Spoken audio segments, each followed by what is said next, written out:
It's virtually the only thing that is unlikely to change as a result of the midterms. He couldn't take a much harder stance than he had already taken. At the same time, there's really nothing about that stance that the Democrats would like to soften up on right now. It would be a loser for them to get on the soft side of where the administration already is.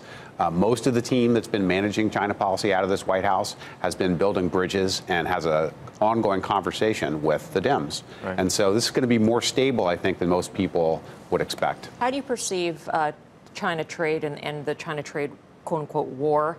Is it a bipartisan issue? Does he have the backing of both the Dems and Republicans? You know, when you look at it in the big picture, this is bigger than Trump. It started before President Trump even came in. It was November 2nd, before the election, that Penny Pritzker stood up and said, we've got a China problem in semiconductors, for example.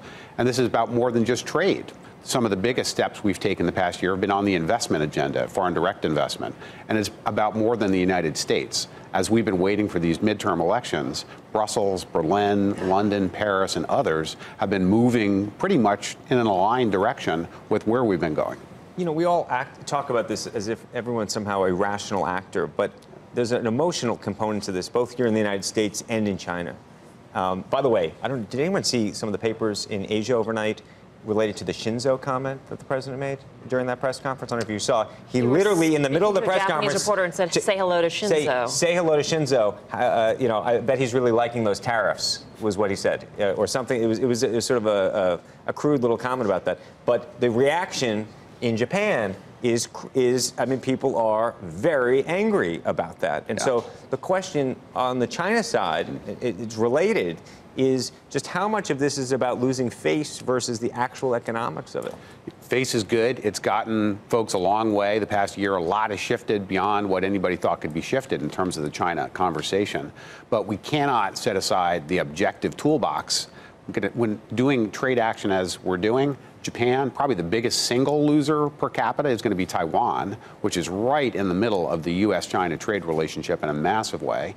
Meanwhile, the big winners are Mexico and Canada, European Union, other parts of Latin America that are going to take up the slack if we start buying the next cheapest product to put under the Christmas tree rather than the stuff we had been getting from China previously. So big difference between what our gut wants to say and what our minds would conclude. It seems like there was a shift in the administration earlier this summer, which is to say, instead of taking on the entire planet at the same time in terms of some sort of trade negotiations, we did them one at a time and took the temperature down.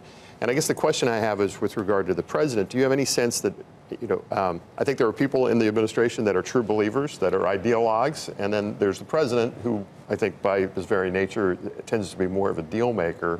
Is China different in that regard? Do you see the president as more of a deal maker or an ideologue? I think, the betting through 2017, 2018 was that most of what the White House was doing was tactical, that this was all designed to soften things up so there could be a grand bargain, a grand deal at the end of the day. Problem with that is that the fundamental reason why not just the United States, but so many advanced economies are in such a sour mood with China is that China's fundamentals, which used to be moving in a fairly liberal direction, taking too long, but we kind of knew what the long-term drift was. That drift has changed in the past couple years, and largely because China hasn't been able to find an easy way forward to implement the big economic changes, internationalize its currency, let its companies go abroad without inviting capital flight, all those sorts of things.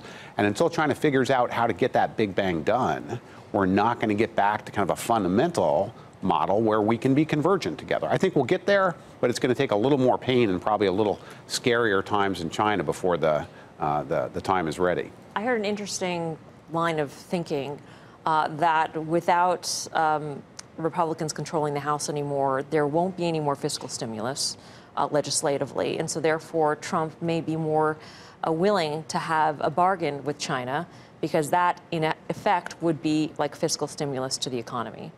I mean, can you see that happening?